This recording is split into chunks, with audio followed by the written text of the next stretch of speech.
바람이 멎었다. 천년 묵은 금강송 숲이 숨을 죽인 순간 운무산 깊은 곳에 자리한 고은사의 저녁 예불이 시작되었다. 법당 안은 묵직한 목탁 소리와 스님들의 낮은 연불 소리로 경건하게 가라앉았다. 관자재보살 행심 반야바라밀다시. 그때였다. 둥. 대웅전 앞마당을 지나 저편 범종각에서 예불의 시작을 알리는 장엄한 종소리가 울려야 했다. 둥. 분명 종소리였다. 하지만 평소에 맑고 장엄하며 산 아래 마을까지 은은하게 퍼져나가던 그 소리가 아니었다. 무언가 거대한 물체에 부딪혔다가 억지로 막힌 듯한 둔탁하고 불길한 파열음이었다. 연불 소리가 순간 멈칫했다. 스님들의 눈이 일제히 대웅전에 닫힌 문을 향했다. 컥컹, 끄응. 이번에는 소리가 아니었다. 범종각을 받치고 있는 거대한 나무 기둥들이 비명을 지르는 소리, 마치 거대한 무게가 종로 자체를 억누르며 긁어대는 듯한 소름 끼치는 마찰음이었다. 무슨 일이냐? 수십 년 묵언 수행이라도 하듯 고요하던 주지, 노각 스님이 낮은 목소리로 외쳤다. 그의 손에 들린 염주알이 굴러가기를 멈췄다. 저 종두 소임을 맡은 해명입니다. 스님. 범종각에 있어야 할 해명 스님이 사색이 된 얼굴로 법당 문을 박차고 굴러들어왔다. 그의 이마는 땀으로 범벅이 되어 있었고 회색 승복은 흑투성이었다. 그는 공포에 질려 제대로 서지도 못하고 문지방에 주저앉았다. 해명. 정신 차리거라. 종은 어찌하고 이리 뛰어온 것이냐. 수행 정진을 감찰하는 원철 스님이 죽비라도 내리칠 듯한 기세로 호통쳤다. 원철은 사찰 내에서 가장 규율이 엄격하고 또한 가장 분별심이 강한 스님이었다. 해명은 덜덜 떨리는 손으로 범종각 쪽을 가리켰다.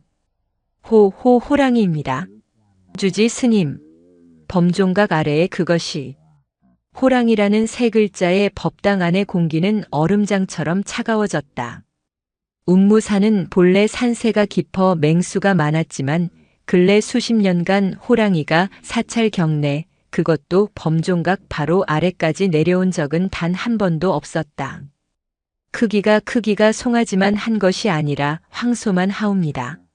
제가 종을 치려는데 어둠 속에서 누런 불빛 2개가. 해명은 말을 잇지 못하고 흐느꼈다. 이 무슨 변고인가. 노각 주지가 탄식하며 자리에서 일어섰다. 스님들이 웅성거리기 시작했다. 두려움은 전염병처럼 번져나갔다. 촛불이 바람 한 점 없는 법당 안에서 세차게 흔들렸다. 모두 정숙하라. 원철 스님의 불호령이 떨어졌다. 필시업보가 두터운 축생이 부처님의 도량까지 겁없이 기어든 게야. 짐승은 짐승일 뿐. 그저 배가 고파 산을 헤매는 미물이거늘 무엇이 두렵단 말이냐. 그는 그렇게 외쳤지만 그의 목소리 끝도 미세하게 떨리고 있었다. 그가 해명을 일으켜 세우려 손을 내밀었을 때 법당의 모든 스님이 동시에 들었다. 어르르릉 크르릉. 목탁 소리도 연불 소리도 집어삼킬 듯한 낮고 육중한 울림. 그것은 짐승의 소리라기보다 산 전체가 울부짖는 소리처럼 들렸다. 그것은 범종각이 아니라 바로 이 법당의 툇마루 어딘가에서 들려오는 듯했다. 문문을 닫아라. 어서. 누군가 비명을 질렀다. 스님들이 황급히 일어나 법당의 모든 문을 걸어 잠갔다. 수십 명의 수행자가 좁은 법당 안에 갇힌 채 밖에서 들려오는 죽음의 소리에 귀를 기울였다. 원철 스님 말씀이 맞습니다. 업보가 두터운 짐승입니다. 우리를 해하려 온 것입니다. 산신께서 노하신 것이 틀림없습니다. 재물을 올려야 합니다. 두려움은 스님들의 이성을 마비시켰다. 수십 년 갈고 닦은 불심은 원초적인 공포 앞에서 힘을 잃어가는 듯 했다. 바로 그때였다. 이 모든 소란과 공포의 한가운데 법당 구석의 작은 나무 기둥 옆에서 이제 갓 4살이 된 동자승 무구가 혼자 조용히 앉아 있었다. 무구는 갓난아기 때 절 앞에 버려져 노각주지가 거두어들인 아이였다. 때 묻지 말라는 뜻으로 무구라는 법명을 받았지만 스님들은 그저 무구아기라고 불렀다.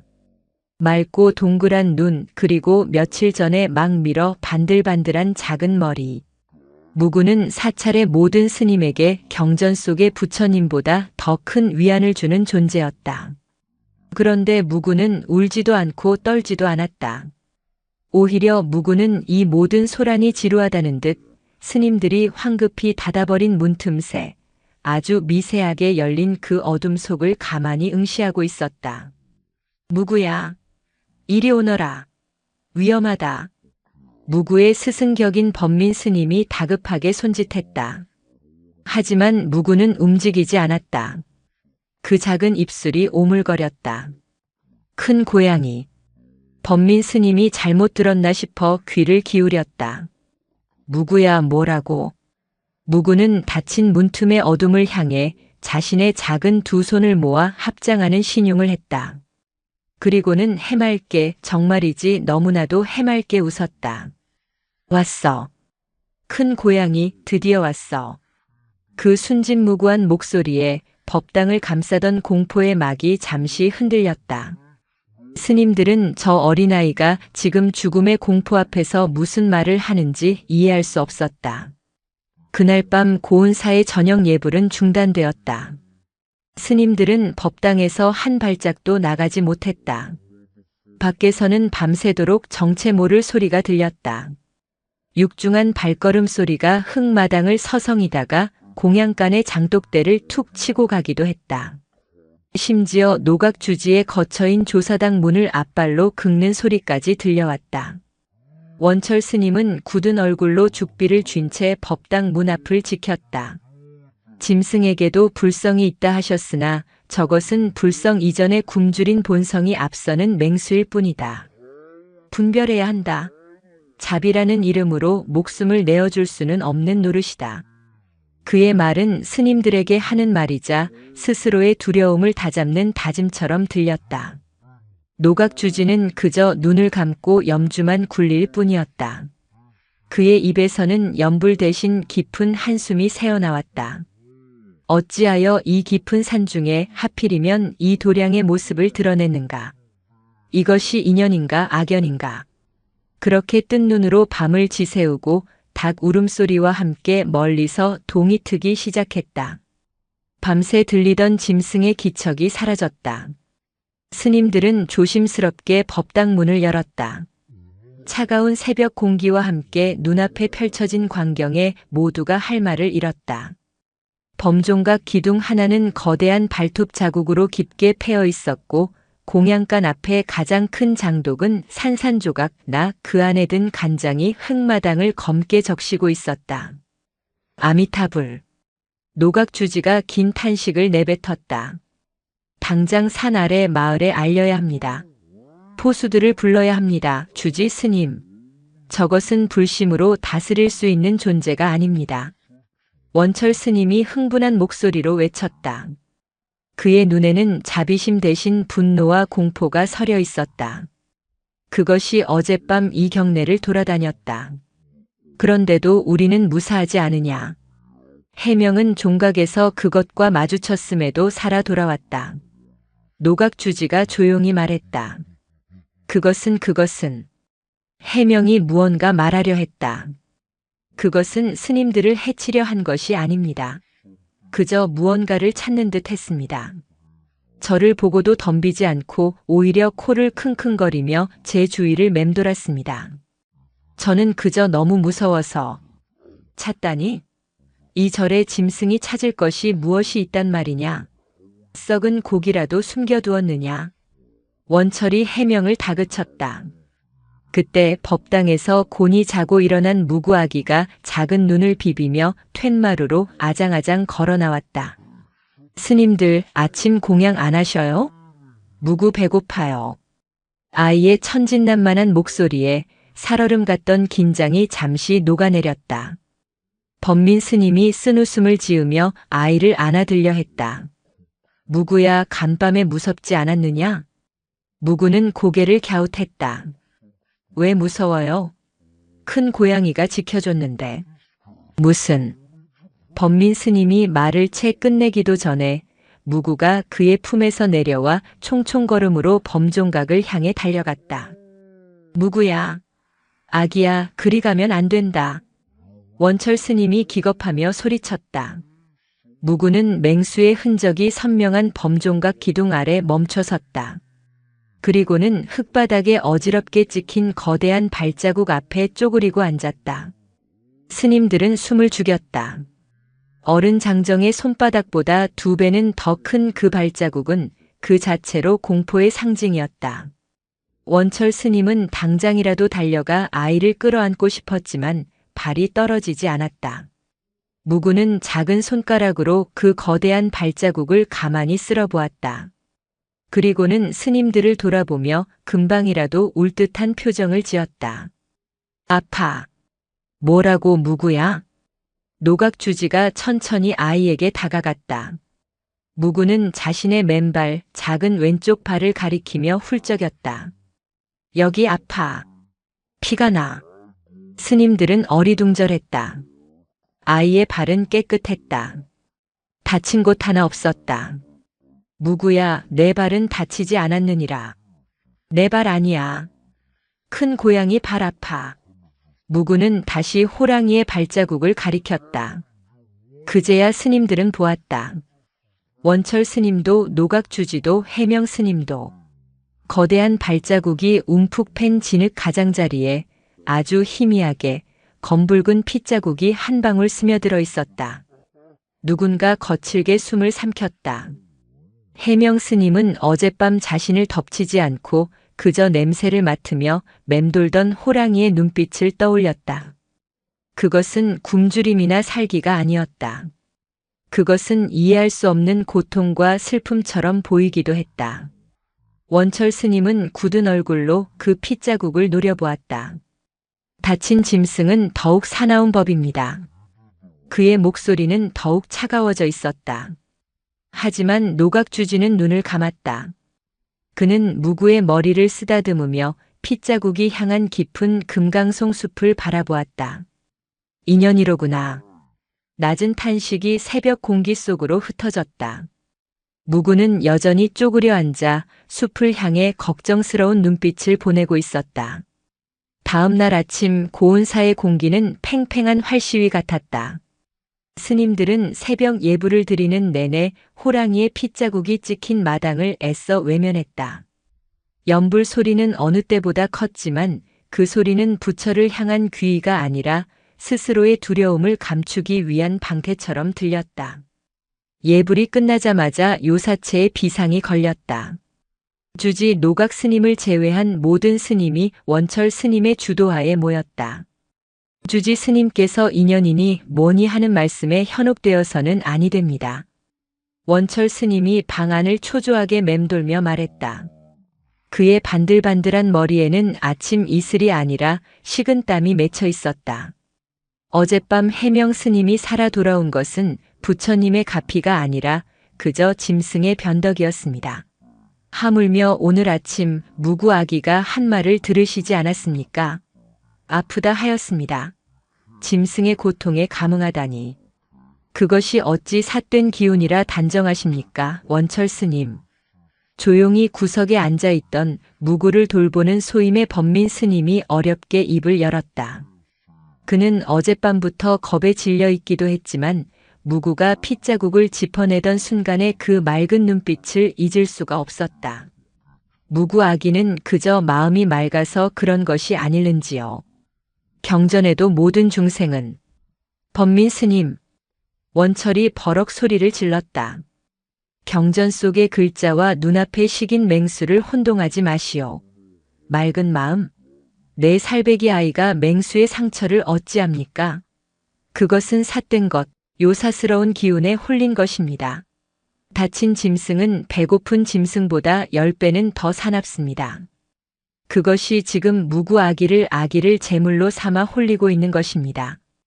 홀린다는 말에 방 안의 공기가 다시 차가워졌다. 해명 스님은 어젯밤 자신을 덮치지 않고 냄새를 맡던 그 기묘한 순간을 떠올렸지만 원철 스님의 확신에 찬 목소리 앞에 입을 뗄 용기를 잃었다. 그럼 어찌해야 합니까? 산 아래 포수들을 부르시겠습니까? 한 젊은 스님이 묻자 원철이 고개를 저었다. 아직 주지 스님의 윤허가 없었다. 하지만 우리가 아기를 지켜야 합니다.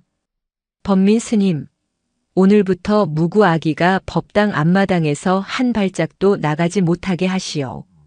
그리고 우리 스님들은 둘씩 짝을 지어 경례를 순찰해야 할 것입니다. 특히 원철은 금강송 숲을 노려보았다. 저 숲 가장자리에 덫이라도 놓아야. 원철 스님, 문이 열리고 노각주지가 조용히 들어섰다. 스님들이 황급히 일어나 합장했다. 살생을 논하는가? 주지 스님, 이는 살생이 아니라 방어입니다. 아기를 지키기 위함입니다. 노각 스님은 원철을 지나쳐 방 한가운데 앉았다. 그는 깊은 주름이 팬눈을 감았다. 어젯밤 나는 꿈을 꾸었네. 스님들이 침묵했다.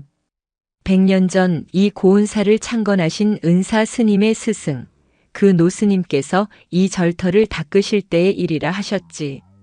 깊은 겨울 양식이 떨어지고 풍토병이 돌아 모든 스님이 죽을 위기에 처했을 때 노각 스님은 천천히 염주알을 굴렸다. 거대한 호랑이 한 마리가 멧돼지를 물고 와 법당 앞에 내려놓고 갔다고 했네. 그 호랑이 덕에 스님들이 겨울을 나고 이 도량을 이룰 수 있었다 하셨어. 그 호랑이의 왼쪽 앞발엔 덫에 걸린 상처가 깊었다고. 방 안에 무거운 침묵이 흘렀다. 원철 스님의 얼굴이 불그락푸르락했다. 스님, 그것은 전설일 뿐입니다. 100년 전의 짐승이 지금 살아있을 리 만무하지 않습니까? 설사 그 후손이라 한들 짐승은 짐승입니다. 원철 스님, 모든 인연에는 이유가 있는 법. 무구 아기는 핏자국을 보았네. 그것이 무엇을 의미하는지 좀 더 지켜보아야 하네. 포수도 덫도 아니 되네. 다만 아기를 잘 살피게. 범민 스님 말처럼 맑은 마음이 이 모든 것을 부른 것일 수도 있으니. 노각주지는 그 말만 남기고 방을 나갔다. 원철 스님은 입술을 깨물었다. 맑은 마음. 그는 그 말이 세상의 모든 위험을 불러들이는 무지와 다름없다고 생각했다. 그날 이후 며칠간 호랑이는 모습을 드러내지 않았다. 하지만 사찰의 긴장은 풀리지 않았다. 스님들은 원철 스님의 지시대로 둘씩 짝지어 경례를 순찰했고 무구 아기는 범민 스님의 감시 아래 법당 앞마당에서만 맴돌았다. 무구야, 이리 와서 목탁치기 연습할까? 범민 스님이 일부러 밝은 목소리로 불렀지만 무구는 시무룩한 얼굴로 숲 쪽만 바라볼 뿐이었다. 싫어요. 그럼 스님이랑 공기놀이 할까? 스님이 어제 주워온 조약돌이. 큰 고양이 보고 싶어요. 범민 스님의 가슴이 덜컥 내려앉았다. 무구야. 쉿. 그런 말하면 못 쓴다. 그건 고양이가 아니라 무서운 짐승이야. 아니야. 안 무서워. 아픈데. 무구는 작은 입술을 삐죽 내밀었다. 아이는 홀린 것이 아니었다. 그저 자신의 말을 믿어주지 않는 스님들에게 단단히 토라져 있었다. 그렇게 사나흘이 지났을까. 그날은 유난히 날이 따뜻한 오후였다. 점심 공양을 마치고 스님들이 잠시 포행 산책을 하거나 낮잠을 자는 가장 나른한 시간이었다. 무구 아기를 돌보던 범민 스님도 따사로운 볕에 잠시 깜빡 졸음에 빠져들었다. 얼마나 지났을까. 범민 스님은 자신을 흔드는 다급한 손길에 눈을 떴다. 해명 스님이었다. 범민 스님, 무구 아기가 없어졌습니다. 범민 스님의 심장이 발 아래로 떨어지는 듯 했다. 무슨, 분명 여기 툇마루에서. 제가 방금 공양간에 다녀오는 길에 보니 아기가 보이지 않았습니다. 혹시나 해서 뒷간까지 다 뒤져보았는데. 두 스님의 얼굴이 하얗게 질렸다. 그들의 시선이 동시에 한 곳, 금강송 숲으로 향했다.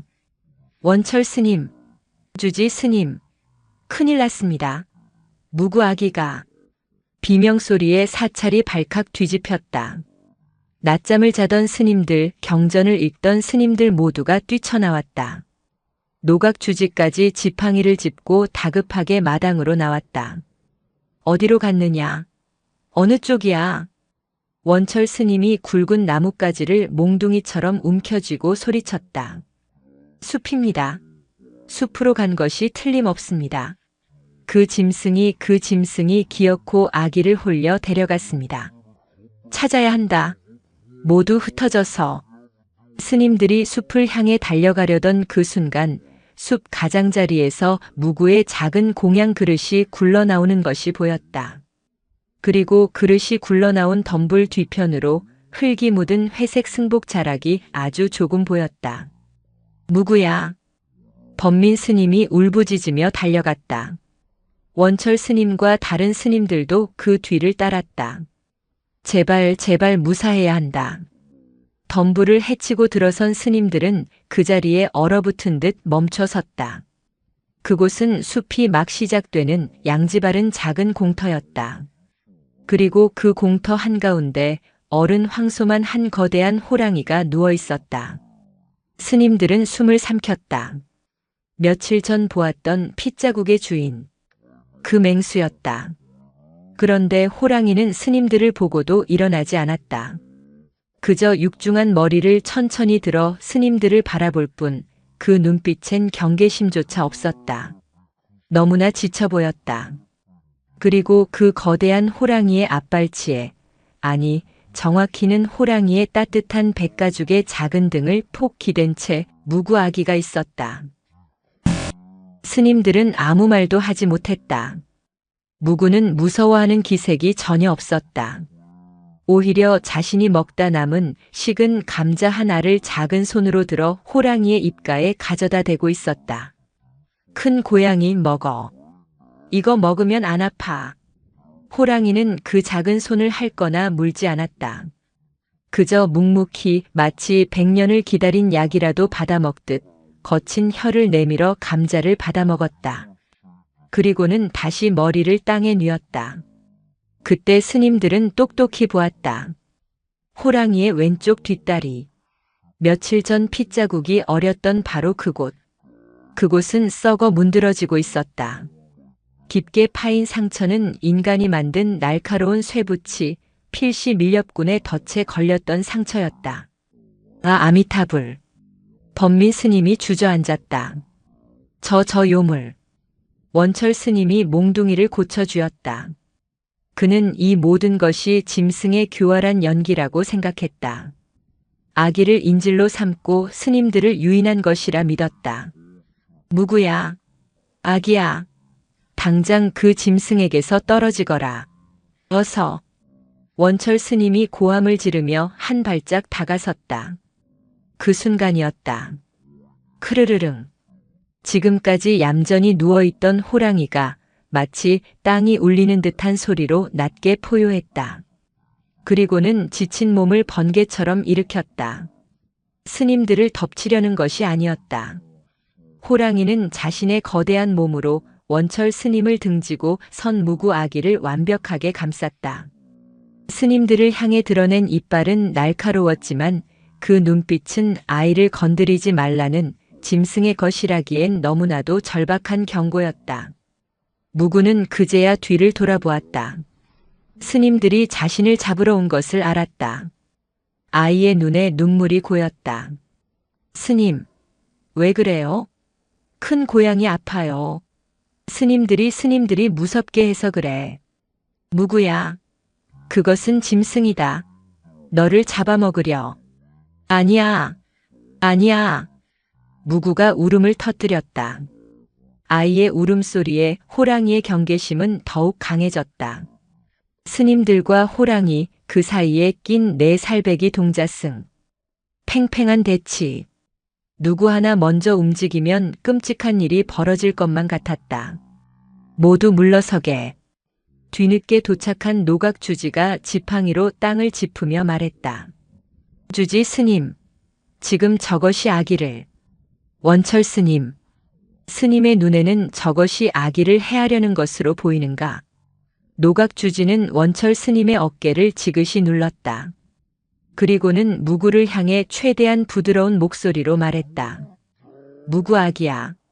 스님들은 무섭게 하러 온 것이 아니니라. 다만 아기가 걱정되어 온 것이야. 큰 고양이가 아픈 것을 스님들도 이제 알았다. 무구가 울음을 그치고 주지 스님을 바라보았다. 정말이에요?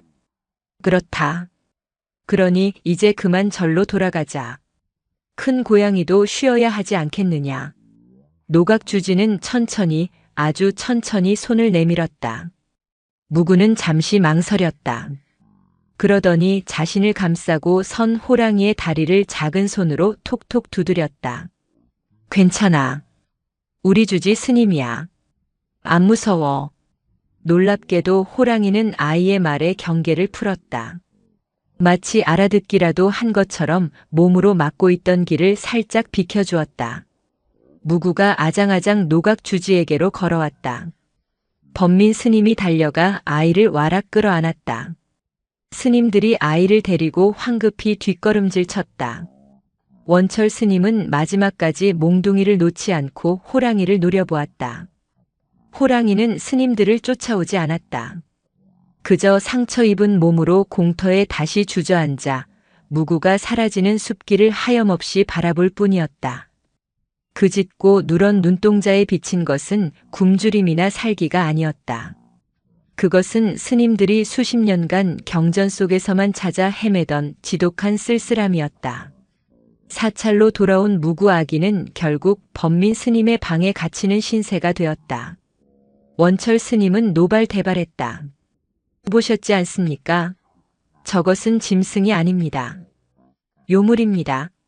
아기를 홀려 제물로 삼으려 한 것입니다. 당장 경내의 모든 문을 걸어 잠그고 아기를 법당 밖으로 한 걸음도 내보내서는 아니 됩니다. 노각주지는 아무 말 없이 숲 쪽을 바라보았다. 그의 분별심 강한 제자는 맹수의 본성만을 보았지만 늙은 주지의 눈에는 덫에 걸린 상처와 아이를 감싸던 거대한 등과 마지막에 그 쓸쓸한 눈빛이 교차하고 있었다. 스님들의 엇갈리는 시선 속에서 운무산의 그림자는 더욱 짙어지고 있었다. 무구 아기는 사실상 연금 상태가 되었다. 원철 스님은 자신의 주장이 옳았음을 증명이라도 하듯 사찰의 규율을 더욱 엄격하게 세웠다. 무구는 범민 스님의 방이나 법당 안에서만 지내야 했고 마당에 나갈 때조차 범민 스님이나 해명 스님이 그림자처럼 따라붙었다. 스님 밖에. 아니 된다가 무구야. 밖은 위험하다. 범민 스님은 아이를 볼 때마다 가슴이 미어졌다. 아이는 더 이상 떼를 쓰거나 울지 않았다. 그저 작은 창살 틈으로 혹은 법당에 열린 문틈으로 금강송 숲이 시작되는 경계선만 하염없이 바라보았다. 아이의 막던 눈동자에는 스님들이 미처 헤아리지 못하는 깊은 그리움이 고였다. 사찰의 분위기는 감옥처럼 변해갔다. 해명 스님, 공양간 뒤뜰에 장작은 다 패었는가? 범민 스님, 아기를 또 툇마루에 혼자 두었는가? 짐승이 채어가면 어쩌려고? 원철 스님의 날카로운 목소리가 시도 때도 없이 경내를 울렸다. 스님들은 두려움과 불안감 속에서 호랑이를 악으로 원철 스님을 수호자로 여기기 시작했다. 그런데 이상한 일이 벌어졌다. 호랑이는 사라지지 않았다. 스님들이 숲에서 호랑이와 마주쳤던 그날 밤 사찰은 모든 문을 굳게 걸어 잠그고 불침번까지 섰다. 원철 스님은 호랑이가 다친 몸을 이끌고 아기를 되찾기 위해 오늘 밤 당장 사찰을 습격할 것이라 공언했다. 하지만 호랑이는 오지 않았다. 대신 호랑이는 보이기 시작했다. 저기. 새벽 예불을 알리기 위해 범종각으로 향하던 해명 스님이 얼어붙었다. 며칠 전 그가 호랑이와 마주쳤던 바로 그 자리.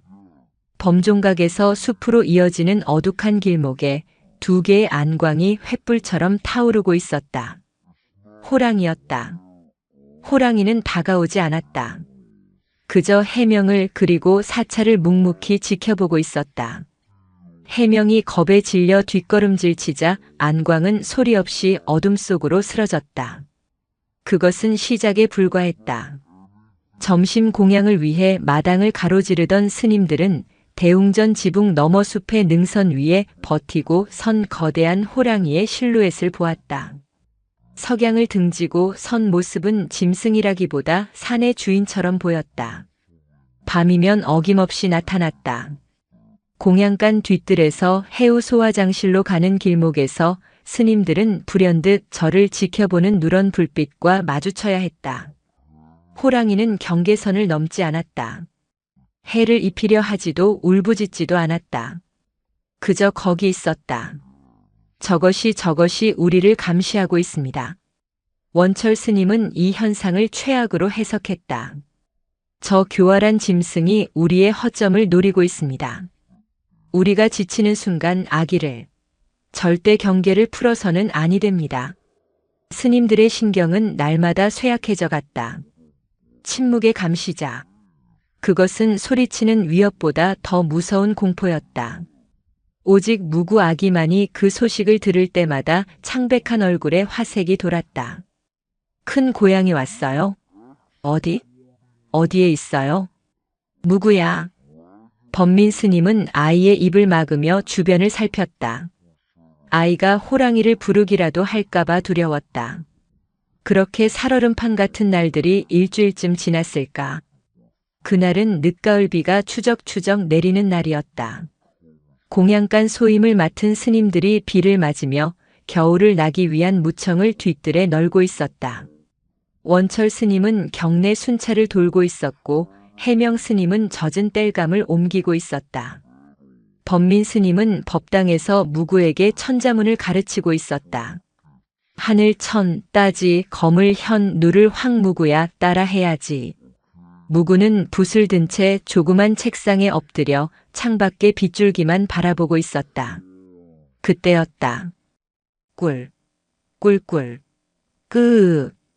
사찰의 정적을 깨는 날카롭고 사나운 짐승 소리가 들려왔다. 호랑이의 울음소리가 아니었다. 훨씬 더 포악하고 다급한 소리였다. 무슨 소리냐?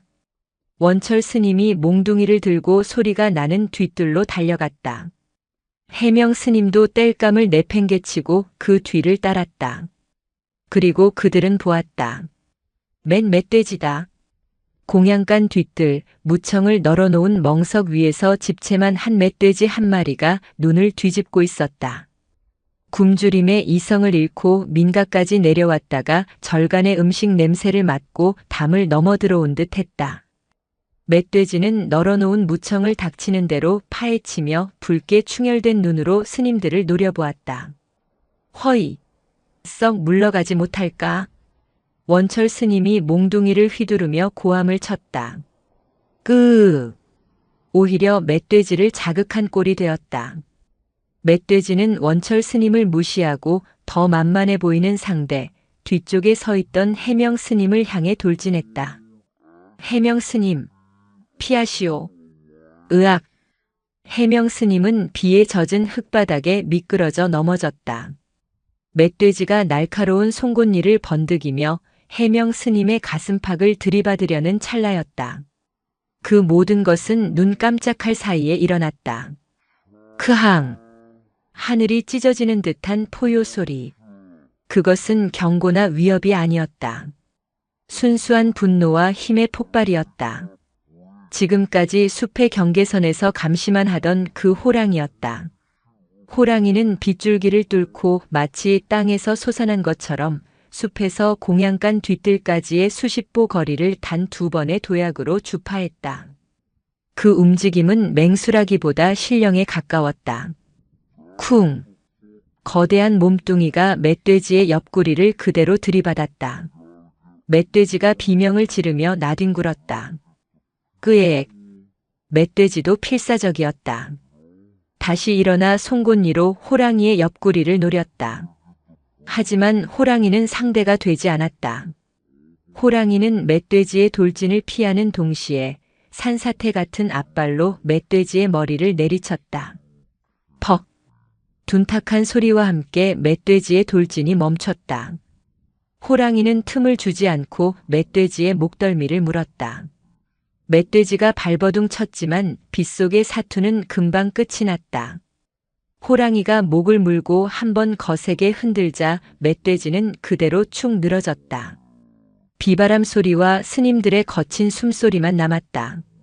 원철 스님은 몽둥이를 든 채 그 자리에 못 박혀 있었다. 해명 스님은 흙바닥에 주저앉아 자신이 살아있다는 사실조차 믿기지 않는 듯 떨고 있었다. 호랑이는 죽은 멧돼지를 잠시 바라보았다. 그리고는 천천히 고개를 돌려 넘어져 있는 해명 스님을 바라보았다. 그때였다. 큰 고양이. 법당에서 이 모든 것을 지켜보고 있던 무구 아기가 범민 스님의 만류를 뿌리치고 빗속으로 뛰쳐나왔다. 무구야, 안 된다. 멈추거라. 원철 스님이 기겁하며 소리쳤다. 짐승이 피맛을 본 직후였다. 가장 위험한 순간이었다. 하지만 무구는 멈추지 않았다. 빗물에 흠뻑 젖은 작은 몸으로 뒤뚱거리며 달려가 멧돼지의 피가 묻은 호랑이의 거대한 목덜미를 와락 껴안았다. 고마워. 고마워, 큰 고양이. 스님들은 숨이 멎는 것 같았다. 저러다간. 호랑이는 으르렁거리지도 아이를 뿌리치지도 않았다. 오히려 거대한 머리를 돌려 마치 어미가 새끼를 핥아주듯 아이의 젖은 머리를 거친 혀로 한번 쓱 핥아주었다. 그리고는 아이의 등을 코로 툭 밀어 스님들이 있는 쪽으로 돌려 세웠다. 호랑이는 해명 스님 그리고 원철 스님을 차례로 아주 천천히 바라보았다. 그 눈은 감시자의 눈이 아니었다. 그것은 이 도량의 수호자가 보내는 경고였다. 호랑이는 죽은 멧돼지를 입에 물고 비에 젖은 몸을 돌렸다. 다친 뒷다리를 살짝 절뚝거리며 왔던 것처럼 소리 없이 숲속으로 사라졌다. 범민 스님이 달려와 무구를 끌어안고 울음을 터뜨렸다. 해명 스님은 흙바닥에 주저앉은 채 멍하니 호랑이가 사라진 숲만 바라보고 있었다. 그는 자신의 목숨을 구한 것이 짐승인지 아니면 산신인지 혼란스러웠다. 오직 원철 스님만이 비에 젖어 떨면서도 굳은 얼굴을 풀지 않았다. 주주지 스님 보셨습니까? 어느새 다가온 노각주지에게 원철 스님이 떨리는 목소리로 말했다. 보았다. 저것은 영역 다툼입니다. 저 멧돼지가 자신의 사냥터를 침범했기에 죽인 것입니다. 해명 스님을 구한 것이 아닙니다. 원철 스님은 스스로를 설득하듯 외쳤다. 오늘은 멧돼지였지만 내일은 우리가 될 수도 있습니다. 피맛을 본 짐승은. 원철 스님. 노각주지가 그의 말을 잘랐다. 그럼 무구 아기는 어찌 설명할 것인가? 아기도 멧돼지처럼 사냥감인가? 그것은 아기가 요기에 홀려서. 노각 스님은 더 이상 대꾸하지 않았다. 그는 빗속에서 호랑이를 향해 합장하고 서 있는 무구를 바라보았다. 아이는 울고 있지 않았다. 그저 맑은 눈으로 웃고 있었다. 원철 스님은 자신의 믿음분별심과 눈앞의 현실이 충돌하는 혼돈 속에서 이를 악물었다. 그는 절대 인정할 수 없었다. 저것은 짐승이어야만 했다. 사찰의 분열은 그렇게 보이지 않는 금을 그리고 있었다. 멧돼지의 피가 씻겨나간 공양간 뒷뜰에는 기묘한 평화와 더욱 깊은 균열이 동시에 찾아왔다. 해명 스님은 살아남았다. 그는 며칠간 방에서 나오지 못했다. 그가 겪은 공포는 실제였으나 자신을 구해준 것이 스님들이 요물이라 부르던 호랑이라는 사실 또한 실제였다. 그는 자신의 목숨이 짐승의 자비에 비쳤다는 수행자로서 받아들이기 힘든 혼란에 빠졌다. 그는 더 이상 원철 스님의 주장에 동조하지도 그렇다고 노각주지의 인연설을 따르지도 못했다. 그는 그저 침묵했다. 사찰의 여론은 둘로 나뉘었다. 젊은 스님들은 호랑이가 해명 스님을 구한 것을 목격하고는 그것이 어쩌면 정말 100년 전에 그 호랑이가 환생한 산신일지도 모른다고 수군거렸다. 하지만 원철 스님의 신념은 더욱 강철처럼 단단해졌다. 어리석은 소리들 마시오. 그는 요사체에 스님들을 모아놓고 불호령을 내렸다. 그의 목소리는 빗속에서 멧돼지와 사투를 벌인 호랑이의 포효만큼이나 사나웠다. 그것은 해명 스님을 구한 것이 아니오. 자신의 영역, 즉 이 사찰을 자신의 사냥터로 선언한 것이오. 멧돼지는 그 사냥터에 침입한 경쟁자였을 뿐이오. 우리는 지금 맹수의 먹이 창고에 갇힌 신세가 된 것이란 말이오. 그의 논리는 공포에 기반했지만 기묘한 설득력이 있었다. 스님들은 다시 불안에 휩싸였다. 그렇다면 무구 아기는 어찌 설명하시렵니까? 그 짐승이 아기를 핥아 주기까지 했습니다. 아기까지 사냥감으로 보는 것입니까? 범민 스님이 용기를 내어 반문했다. 원철 스님은 범민을 차갑게 노려보았다. 범민 스님, 짐승이 새끼를 기르는 방식을 보지 못했소? 맹수는 때로 다른 종의 새끼를 데려다 기르기도 하오. 그러다 자신의 새끼가 태어나면 가장 먼저 그 이물질부터 물어 죽이지. 지금은 아기를 이용해 우리의 경계를 풀고 있는 것이오. 가장 교활하고 삿된 방식이지. 피맛을 본 짐승은 절대 변하지 않소. 그는 무구 아기가 호랑이를 큰 고양이라 부르며 따르는 것 자체를 짐승이 아기의 맑은 영혼을 오염시키고 있다는 증거로 삼았다. 그날 이후 원철 스님은 노각 주지와의 대화를 피했다. 그는 주지 스님이 늙고 나약해져 인연 따위의 허울 좋은 말에 속아 사찰의 근본을 위태롭게 하고 있다고 판단했다. 그는 스스로 도량의 수호자가 되기로 결심했다. 그는 더 이상 스님들을 모아 순찰을 독려하지 않았다. 대신 홀로 움직이기 시작했다. 그는 매일 새벽 모두가 예불을 드릴 때면 몰래 공양간 뒤뜰로 향했다. 그리고는 숲의 경계선, 호랑이가 멧돼지를 물고 사라졌던 그 길목을 응시했다. 그는 호랑이의 습성을 파악하려 했다. 호랑이는 여전히 그곳에 있었다. 스님들의 눈에는 띄지 않았지만 원철의 집요한 시선에는 포착되었다. 호랑이는 매일 해질녘이면 숲의 경계에 앉아 무구아기가 갇혀있는 범민 스님의 방 창문을 하염없이 바라보았다. 그 다친 다리는 여전히 불편해 보였고 전보다 조금 더 야위어 있었다. 역시 아기를 노리고 있어. 원철의 확신은 신념이 되었다. 며칠이 더 지났다. 겨울이 문턱까지 다가와 바람이 칼날처럼 날카로워졌다. 무구아기는 방 안에 갇힌 채 시름시름 앓기 시작했다. 열이 오르고 밥을 넘기지 못했다. 범민 스님이 아무리 달래도 아이는 고개를 저었다. 왜 그러느냐 무구야. 어디가 아픈 것이야. 몰라요. 그냥 추워요. 큰 고양이가 추워요. 아니다. 방은 따뜻하단다. 이불을 더 덮어줄까? 아니. 큰 고양이가 춥대요. 배고프대. 범민 스님은 가슴이 철렁했지만 원철 스님이 두려워 감히 주지 스님에게조차 이 말을 전하지 못했다. 바로 그날 새벽이었다. 원철 스님은 결심을 굳혔다. 그는 모두가 잠든 축시 자신의 방에서 몰래 빠져나왔다. 그는 공양간으로 가지 않고 사찰의 약재와 잡동사니를 보관하는 창고로 향했다. 그는 어둠 속에서 더듬거리며 쥐를 잡기 위해 구석에 놓아두었던 독약 단지를 찾아냈다. 그것은 아주 오래전 사찰의 목재를 갉아먹는 쥐떼를 박멸하기 위해 산 아래에서 구해온 비소가 섞인 독한 약이었다. 그는 창고 구석에 말라붙어 있던 멧돼지 사체에서 몰래 잘라 보관해 두었던 살점 한 덩이를 꺼냈다. 그리고는 검은 쌀 한 줌처럼 보이는 그 독약을 살점 깊숙이 쑤셔 넣었다. 그의 손은 떨리지 않았다. 이것은 살생이 아니다.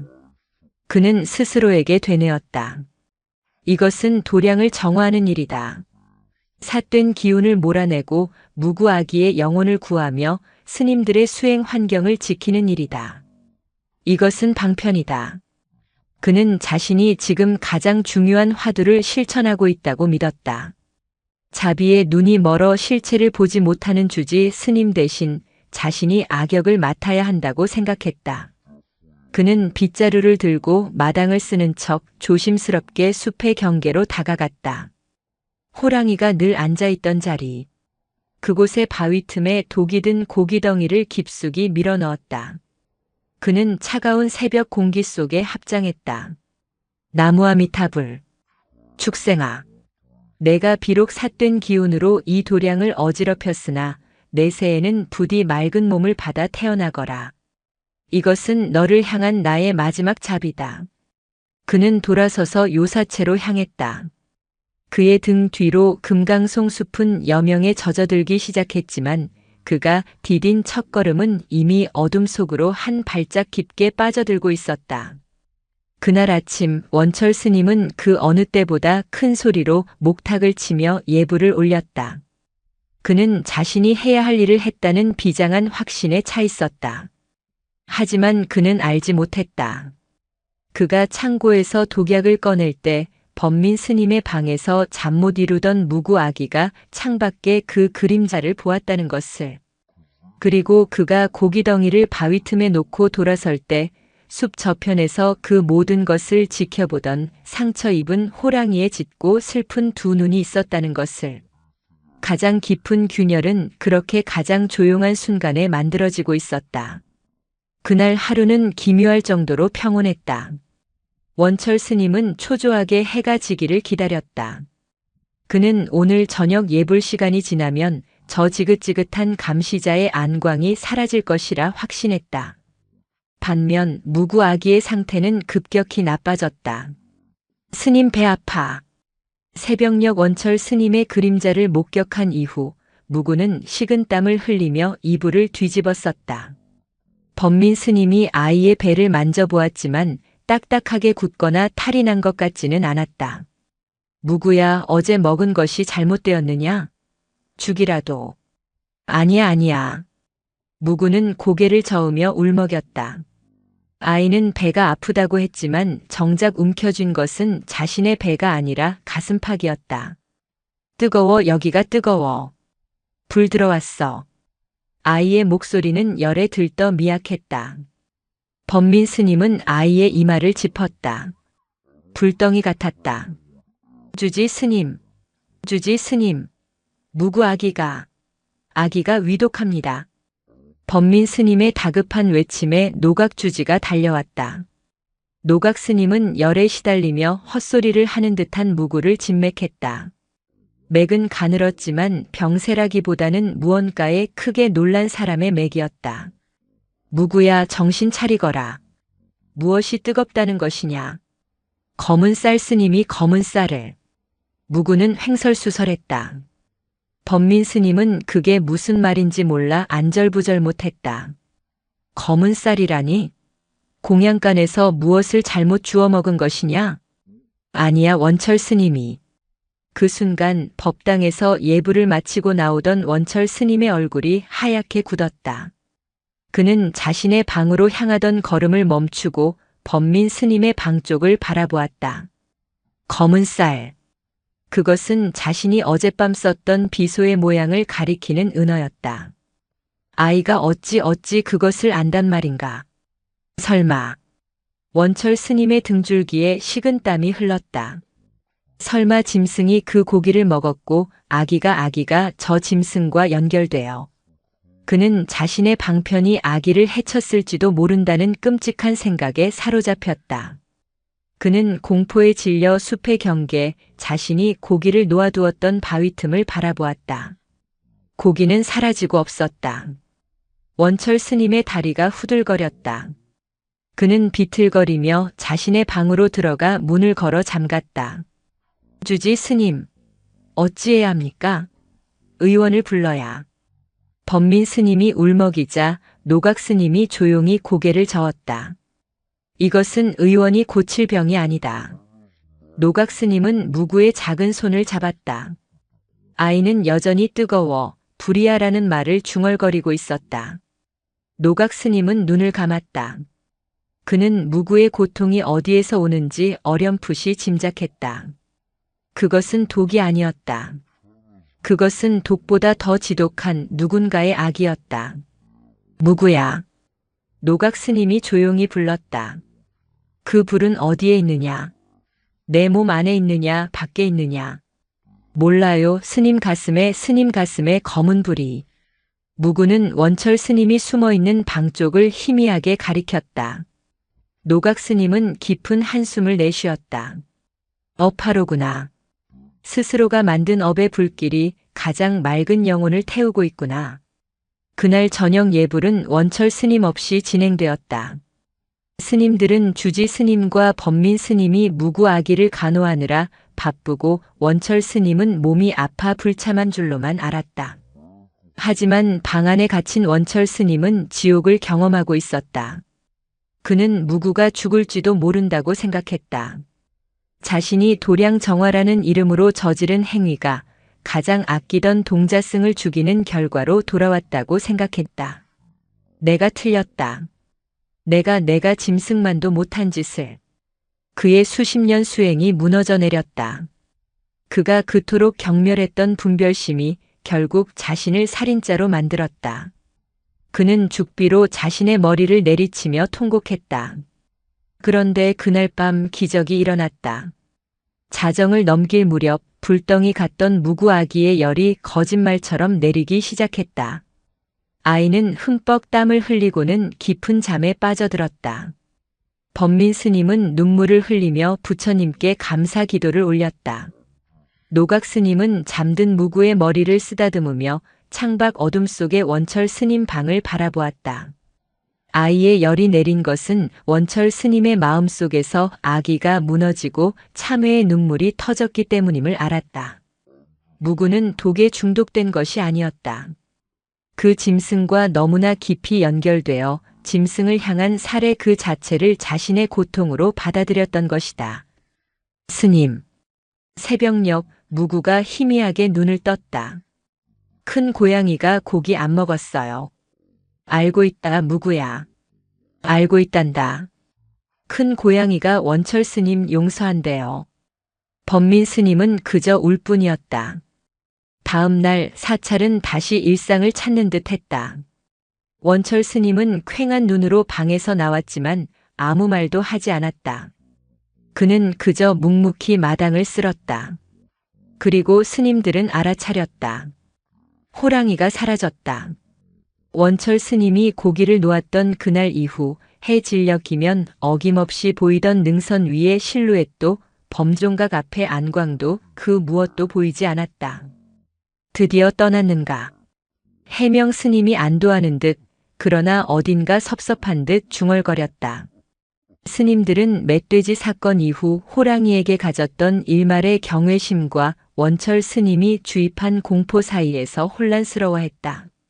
원철 스님만이 그것이 자신의 독 때문이 아님을 알았다. 용서라 했는가. 그는 짐승이 자신을 용서했다는 사실이 짐승이 자신을 공격했다는 사실보다 더 받아들이기 힘들었다. 그는 호랑이가 자신에게 실망하여 떠났다고 생각했다. 무구 아기는 기력을 회복했지만 방에서 나가지 않았다. 아이는 호랑이가 사라졌다는 것을 직감했다. 그렇게 일주일이 흘렀다. 산은 바싹 말라갔다. 늦가을 가뭄은 겨울까지 이어졌고 금강송 숲의 마른 솔잎들은 불쏘시개처럼 쌓여갔다. 그날 밤 사찰의 모든 스님이 깊은 잠에 빠져들었을 때였다. 불이야. 운무산의 정적을 깨는 절규가 터져나왔다. 공양간이었다. 며칠 전 무구 아기를 간호하느라 밤을 새웠던 어린 스님이 약을 다리다가 깜빡 잠이 들어 아궁이의 불씨를 제대로 관리하지 못한 탓이었다.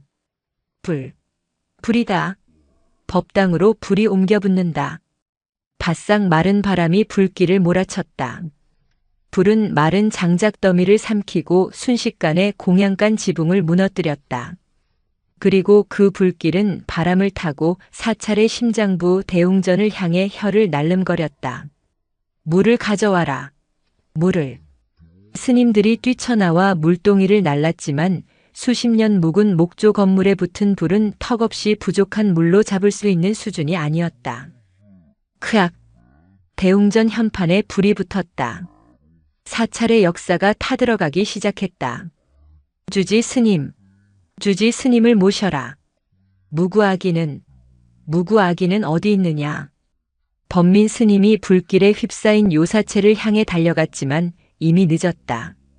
스님, 길이 막혔습니다. 불은 삽시간에 번져 스님들이 잠자던 요사체와 대웅전을 모두 삼켰다. 그리고 더 끔찍한 것은 불길이 사찰의 유일한 출구인 산문 쪽으로 번져 스님들의 퇴로를 막아버렸다는 사실이었다. 수십 명의 스님이 순식간에 불타는 법당 앞마당에 고립되었다. 이럴 수가. 스님들은 망연자실했다. 앞으로는 타오르는 법당, 뒤로는 깎아지른 절벽과 빽빽한 금강송 숲이었다. 원철 스님, 어찌해야 합니까? 스님들이 원철 스님에게 매달렸다. 그러나 원철 스님은 자신이 독살하려 했던 그 짐승과 그 짐승의 고통을 대신 알았던 무구 아기의 얼굴만을 떠올리고 있었다. 업보다 나의 업보가 이 도량을 삼키는구나. 그가 절망하며 흙바닥에 주저앉으려던 순간. 스님, 저기. 범민 스님이 절벽 쪽 숲을 가리켰다. 불길이 아직 닿지 않은 칠흑 같은 어둠 속 그곳에 일주일 만에 2개의 안광이 다시 나타나 있었다. 아니, 2개가 아니었다. 수백 개의 누런 안광이 숲의 어둠 속에서 불타는 사찰을 지켜보고 있었다. 늑대떼다. 한 스님이 비명을 질렀다. 굶주린 늑대들이 불을 피해 도망치다가 궁지에 몰린 스님들을 발견한 것이었다. 진퇴양난. 앞으로는 불지옥, 뒤로는 굶주린 짐승 떼였다. 스님들은 완벽한 절망에 빠졌다. 바로 그때 그 늑대떼의 가장 높은 곳, 가장 큰 바위 위에서 크하앙! 산 전체를 뒤흔드는 그 익숙한 포효 소리가 터져나왔다. 사라졌던 호랑이였다. 호랑이는 늑대떼를 향해 울부짖은 것이 아니었다. 불길에 갇힌 스님들을 향해 마치 길을 트라는 듯 절박하게 울부짖고 있었다. 불길은 하늘을 삼킬 듯 타올랐다. 대웅전의 거대한 기둥이 무너져 내리며 불꽃의 폭포를 쏟아냈다. 뜨거운 열기에 스님들은 숨조차 쉬기 힘들었다. 유일한 퇴로인 산문은 이미 붉은 장벽이 되어버렸다. 늑대다. 늑대떼가 우리를 포위했다. 절벽 아래 숲에서 번득이는 수십 쌍의 눈빛은 타오르는 불빛만큼이나 절망적이었다. 부처님, 저희를 버리시나이까. 젊은 스님들은 주저앉아 울부짖기 시작했다. 해명 스님은 넋이 나간 채 타오르는 법당만 바라보았다.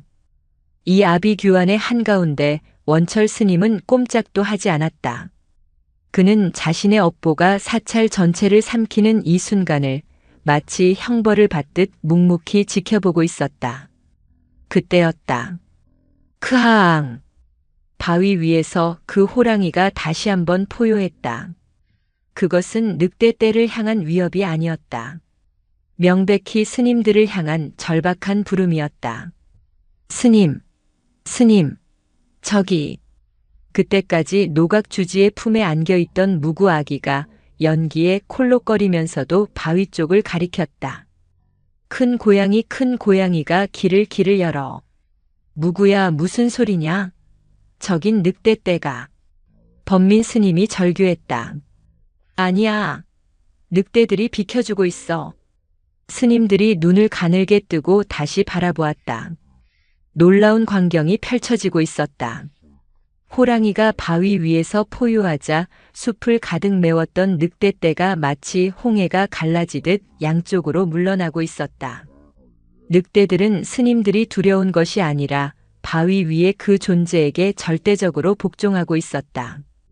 호랑이는 늑대 떼 사이로 불길이 미치지 않는 좁은 길을 열어 보이고 있었다. 저것은 노각주지가 떨리는 목소리로 중얼거렸다. 산군이다. 저것은 짐승이 아니라 이 산의 주인 산군이다. 호랑이는 스님들이 망설이는 것을 보고는 바위에서 뛰어내려 그 길목에 버티고 섰다. 그리고는 스님들을 향해 고개를 까딱였다. 이리 오라는 명백한 신호였다. 주지 스님, 위험합니다. 저것은 짐승의 함정입니다. 불을 피하니 늑대 소굴로 우리를 유인하는. 원철 스님이 본능적으로 외쳤다. 원철 스님. 노각주지가 불호령을 내렸다. 스님의 그 분별심이 오늘 이 화마를 불렀거늘. 스님은 아직도 눈앞의 현실을 부정하는가? 저것이 짐승의 함정이라면 저 아이는 무엇인가? 저 아이의 맑은 눈도 요물에 홀린 것인가? 노각 스님은 무구를 가리켰다. 무구는 두려워하지 않았다. 오히려 노각주지의 품에서 내려와 호랑이를 향해 아장아장 걸어가려 했다. 큰 고양이. 무구 간다. 무구야. 범민 스님이 아이를 잡았다. 그 순간 대웅전의 마지막 석가래가 무너져 내리며 거대한 불기둥이 마당 한가운데로 쏟아졌다. 스님들이 비명을 지르며 절벽 쪽으로 밀려났다. 이제 선택의 여지가 없었다. 모두 나를 따르라. 노각주지가 지팡이로 땅을 짚었다. 우리는 지금 불의 길을 피해 물의 길로 간다. 저 산군께서 인도하시는 저곳은 필시 이 산의 맥이 흐르는 곳일 게다. 어서. 노각주지는 범민 스님에게서 무구를 건네받아 가슴에 품었다. 그리고는 늑대들이 길을 비켜선 그 어두운 숲의 입구, 호랑이가 버티고 선 그곳을 향해 첫걸음을 내디뎠다. 자비를 베푸소서. 해명 스님을 비롯한 몇몇 스님들이 눈을 감고 주지 스님의 뒤를 따랐다. 불길의 고통보다는 차라리 짐승의 이빨이 덜 고통스러울 것이라 체념한 듯 했다. 원철 스님은 마지막까지 망설였다. 그는 타오르는 법당을 돌아보았다. 자신이 평생을 바쳐 지키려 했던 모든 것이 재가 되고 있었다. 그의 규율, 그의 신념, 그의 분별심이 저 불길 속에서 함께 타들어가고 있었다. 스님, 어서요. 범민 스님이 그의 팔을 잡아 끌었다. 호랑이는 스님들이 다가오자 한 걸음 물러서며 길을 인도했다. 늑대들은 여전히 숲 양편에 도열한 채 스님들을 건드리지 않고 그저 지켜볼 뿐이었다. 원철 스님은 마침내 발을 내디뎠다. 자신이 독살하려 했던 짐승이라 불렀던 그 존재가 열어준 길. 그것은 구원의 길이자 그에게는 가장 굴욕적인 참회의 길이었다. 호랑이는 앞서 걸으며 덤불을 헤쳤다. 그 걸음은 더 이상 다리를 절지 않았다. 며칠간의 휴식 혹은 무구의 용서가 그 상처를 치유한 듯 산군의 걸음은 당당했다. 스님들은 호랑이의 뒤를 따라 필사적으로 숲을 헤쳐나갔다.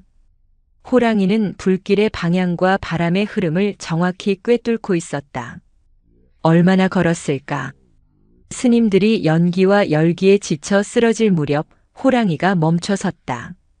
그곳은 깎아지른 절벽 아래 칡넝쿨로 가려진 깊은 바위굴 앞이었다. 그리고 굴 안에서는 물소리다. 한 스님이 외쳤다. 굴 안쪽 깊은 곳에서 차가운 지하수가 솟아나오고 있었다. 수십 년을 이 절에 살았지만 그 누구도 알지 못했던 숨겨진 셈이었다. 무구아기가 물의 길이라 하였습니다.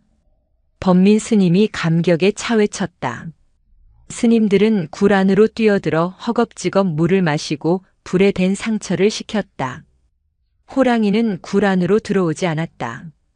그저 굴 입구에 버티고 서서 물러났던 늑대들이 혹시라도 마음을 바꿀까 혹은 불길이 이쪽으로 번질까 밖을 경계하고 섰다. 스님들은 굴 안에서 자신들을 지키고 선 저 거대한 호랑이의 등을 바라보았다. 원철 스님도 그 등을 보고 있었다. 자신이 업보가 두터운 축생이라 불렀던 존재. 자신이 요물이라 부르며 독살하려 했던 존재. 그 짐승이 지금 이 모든 스님의 목숨을 구하고 자신의 목숨을 구해준 그 은인을 불길과 늑대 떼로부터 지키고 서 있었다. 원철 스님은 깨달았다. 자신이 그토록 혐오했던 것은 짐승의 본성이 아니었다. 그것은 자신이 감히 헤아릴 수도 없는 불성이었다. 자신이 평생을 경전 속에서 찾아 헤매던 그 자비가 지금 저 짐승의 등에서 빛나고 있었다. 아! 원철 스님은 더 이상 버티지 못했다. 그는 굴 안쪽의 차가운 바닥에 이마를 대고 무너졌다. 그것은 절망의 눈물이 아니었다. 수십 년간 자신을 올가매던 아집과 분별심이 깨지는 소리. 그의 단단했던 자아가 무너져 내리며 흘리는 쓰라린 참회의 눈물이었다. 그의 울음소리를 들으며 노각주지는 품 안의 무구를 내려다보았다. 무구는 잠들어 있었다. 이 모든 재앙과 구원의 한가운데서 아이는 자신을 지켜주는 큰 고양이의 등을 바라보며 가장 평화로운 얼굴로 잠들어 있었다. 불길은 밤새도록 운무산을 태웠고 호랑이는 밤새도록 굴입구를 지켰다. 그렇게 가장 길고 뜨거웠던 밤이 지나고 있었다. 차가운 물방울 떨어지는 소리가 어둠을 갈랐다. 스님들은 얼마나 잤는지, 아니 기절해 있었는지 알 수 없었다. 지옥 같던 불길의 열기와 귀를 찢던 굉음은 사라지고 굴 안은 태초의 적막함과 서늘한 습기만 감돌았다. 해명 스님이 가장 먼저 눈을 떴다. 그는 자신이 살아있다는 사실을 믿을 수 없었다. 온몸이 땀과 재로 범벅이 되어 으스러질 듯 아팠다. 그는 본능적으로 굴입구를 바라보았다. 그리고 숨을 멈췄다. 어둠이 걷히고 희미한 여명이 비치는 굴입구, 그 거대한 실루엣이 여전히 버티고 서 있었다. 호랑이였다. 밤새 단 한 걸음도 물러서지 않고 밖에 늑대떼와 혹시 모를 불길로부터 굴 안의 스님들을 지켜내고 있었다. 호랑이는 미동도 하지 않았지만 그 거대한 등줄기는 해명이 아는 그 어떤 수행자의 뒷모습보다 더 깊은 선정에 든 것처럼 보였다. 스님. 해명이 떨리는 목소리로 옆에 있던 범민 스님을 깨웠다. 스님들이 하나둘 신음소리와 함께 몸을 일으켰다. 그들은 모두 굴입구를 바라보았다. 그리고 모두가 침묵했다. 저것이 어젯밤 자신들을 구한 존재였다. 무구야 아기야 괜찮으냐? 노각주지가 가장 먼저 품 안의 무구를 살폈다. 무구는 제투성이 고양이처럼 변했지만 굴 안의 맑은 공기 덕분인지 새근새근 잠들어 있었다. 노각주지는 지팡이를 짚고 일어섰다. 그리고 굴 입구를 지키고 선 호랑이를 향해 늙고 지친 몸을 숙여 깊이 합장했다. 산군이시여, 이 미혹한 중생들의 목숨을 구원해 주셨구려. 호랑이는 그제야 천천히 고개를 돌렸다. 그 짙은 누런 눈은 더 이상 스님들을 경계하지 않았다. 그 눈에는 밤샘의 피로와 며칠 전 원철 스님이 보았던 그 쓸쓸함이 섞여 있었다. 그리고 스님들은 보았다. 밤새 무리한 탓인지 덫에 걸렸던 왼쪽 뒷다리의 상처가 다시 덧나 바위 위에 검붉은 피를 조금 흘리고 있었다.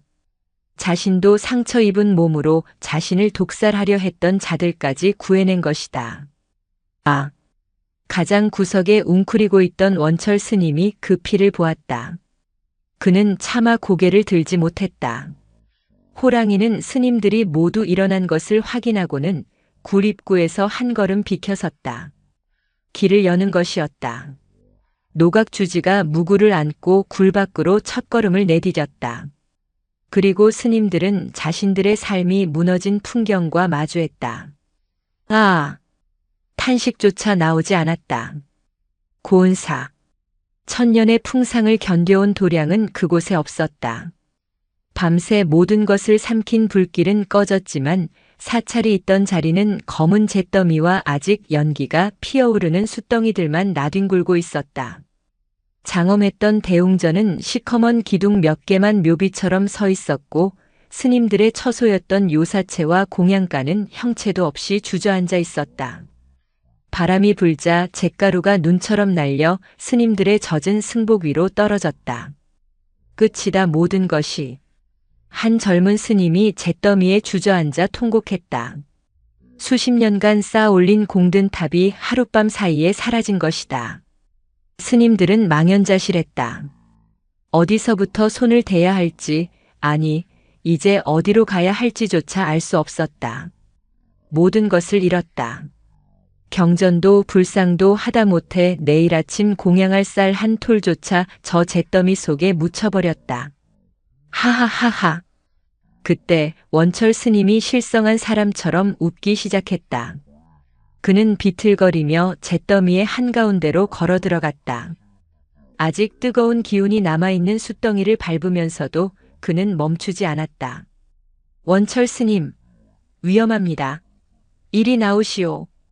해명 스님이 소리쳤지만 원철 스님은 듣지 못했다. 그는 잿더미가 된 대웅전 터 중앙 본래 석가모니불이 모셔져 있던 그 자리에 멈춰 섰다. 그리고는 스님들을 돌아보았다. 그의 얼굴은 재와 눈물과 콧물로 범벅이 되어 평소에 그 위엄이 있던 모습은 온데간데 없었다. 보시오. 스님들. 보시란 말이오. 원철 스님이 잿더미를 손으로 움켜쥐며 외쳤다. 이것이 내가 지키려 했던 것이오. 내가 분별해야 한다고 악을 썼던 결과가 이것이란 말이오. 내가 방편이라며 독을 풀었던 그 업보가 이 모든 것을 태웠단 말이오. 스님들은 충격에 빠졌다. 그들은 원철 스님이 짐승을 쫓으려 한 것은 알았지만 독까지 썼다는 사실은 알지 못했다. 원철 스님, 그게 무슨... 내가 저지른 짓이오. 원철 스님이 통곡하며 무너졌다. 그는 잿더미의 이마를 받고 어린아이처럼 울부짖으며 모든 것을 고백했다. 내가 저 산군을 요물이라 부르며 독이 든 고기를 놓았소. 내가 무구 아기가 저 짐승과 연결되어 삿된 기운에 홀렸다며 아기를 방에 가두고 짐승을 죽이려 했단 말이오. 무구 아기가 알아놓은 것은 병이 아니었소. 내가 푼 그 사리에 맑은 아이의 영혼이 대신 고통받았던 것이오. 그는 자신이 검은 쌀이라 불렀던 비소를 어떻게 구했는지, 그것을 어떻게 고기에 섞었는지, 그리고 그것을 먹었을 호랑이가 죽기만을 어떻게 기다렸는지 하나도 빠짐없이 털어놓았다. 스님들은 경악했다. 자신들이 존경하고 따랐던 수행 제1의 스님이 살생을, 그것도 자신들의 은인을 죽이려 했다는 사실에 몸서리쳤다. 범민 스님은 무구가 검은 쌀이라며 원철 스님 가슴에 불이 있다고 했던 말을 떠올리며 부들부들 떨었다. 내가 이 도량에 불을 질렀소. 나의 그 오만하고 뒤틀린 분별심이, 저 짐승의 자비보다 못한 나의 수행이 이 천년 도량을 잿더미로 만들었단 말이오. 내가 바로 이 절을 태운 업화 그 자체였소. 원철 스님의 고백은 타다 남은 절터의 연기보다 더 쓰라리게 스님들의 마음을 파고들었다. 노각주지는 그저 눈을 감고 있었다. 그때였다. 모든 스님이 원철 스님의 충격적인 고백에 집중하고 있을 때 굴 입구에서 그들을 지켜보던 호랑이가 움직였다. 호랑이는 더 이상 다리를 절지 않았다. 아니, 절뚝거리기는 했지만 그 걸음에는 망설임이 없었다. 호랑이는 잿더미를 가로질러 원철 스님이 울부짖고 있는 대웅전터를 지나 다른 곳으로 향했다. 그곳은 요사체가 있던 자리, 그 중에서도 가장 구석진 곳, 바로 무구 아기가 머물던 작은 방이 있던 터였다. 호랑이는 그곳에서 멈춰 섰다. 그리고는 아직 뜨거운 기운이 남은 잿더미를 상처 입은 앞발로 파헤치기 시작했다. 저 짐승이 지금 무얼? 스님들이 의아해하며 그 모습을 지켜보았다. 호랑이는 잿더미 속에서 무언가를 찾아내려는 듯 집요하게 흙을 팠다. 이윽고 코를 박고 킁킁거리더니 입으로 조심스럽게 무언가를 물어 올렸다. 그것은 새카맣게 그을렸지만 용케 녹아내리지 않은 작은 노쇠 덩어리였다. 아! 범민 스님이 외쳤다. 호랑이는 그것을 입에 물고 노각주지에게로 천천히 걸어왔다. 그리고는 노각주지의 발치에 그것을 툭 내려놓았다. 그것은 무구 아기가 매일 품에 안고 자던 손바닥만 한 아기 부처님 상관욕불이었다. 불길 속에서도 기적적으로 살아남은 유일한 불상이었다.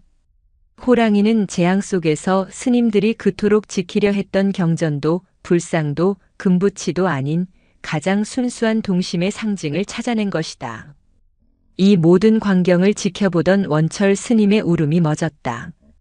그는 자신이 짐승이라 불렀던 존재가 불타는 잿더미 속에서 부처를 찾아 물어오는 것을 보았다. 그는 자신이 요물이라 불렀던 존재가 자신을 포함한 모든 스님의 목숨을 구하고 상처 입은 발로 사찰의 마음을 되찾아오는 것을 보았다. 큰 고양이.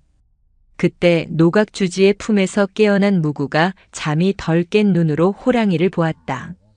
그리고는 스님들이 모두 잃어버린 잿더미 속에서 범민 스님이 어젯밤 불길을 피해 도망치기 직전 챙겨준 유일한 식량 작은 주먹밥 하나를 꺼냈다. 무구는 비틀거리며 호랑이에게 다가갔다. 큰 고양이 배고프지? 무구 밥 먹어. 아이의 작은 손이 호랑이의 입가로 향했다. 호랑이는 그 거친 혀로 독이 든 고기가 놓였던 그 입으로 아이가 건네는 맑고 순수한 공약물을 가만히 받아먹었다. 그 모습을 본 원철 스님은 잿더미 위에 이마를 박은 채 더 이상 고개를 들지 못했다. 잿더미 위에 겨울 해가 떴다. 해는 따스함을 주지 못했다. 불에 탄 도량은 시신처럼 차갑게 식어갔고 스님들은 하룻밤 사이에 수행자에서 이재민이 되었다. 모든 것을 잃었다.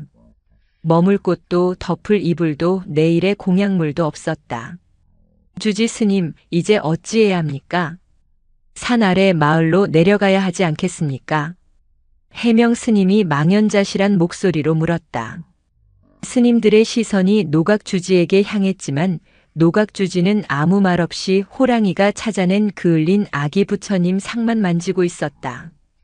그리고 스님들은 깨달았다. 호랑이가 떠나지 않았다는 것을. 호랑이는 무구가 준 주먹밥을 먹고 구립구의 샘에서 물을 마신 뒤 잿더미가 된 절터가 한눈에 내려다 보이는 숲의 경계 가장 큰 바위 위에 자리를 잡았다. 그 모습은 며칠 전 스님들을 감시하던 모습과는 달랐다. 그것은 마치 저를 잃고 망연자실한 스님들을 지켜보는 이 도량의 새로운 주지와 같았다. 산구는 그저 묵묵히 스님들이 스스로 일어서기를 기다리고 있었다. 아니다. 노각주지가 마침내 입을 열었다. 우리는 이곳을 떠나지 않는다.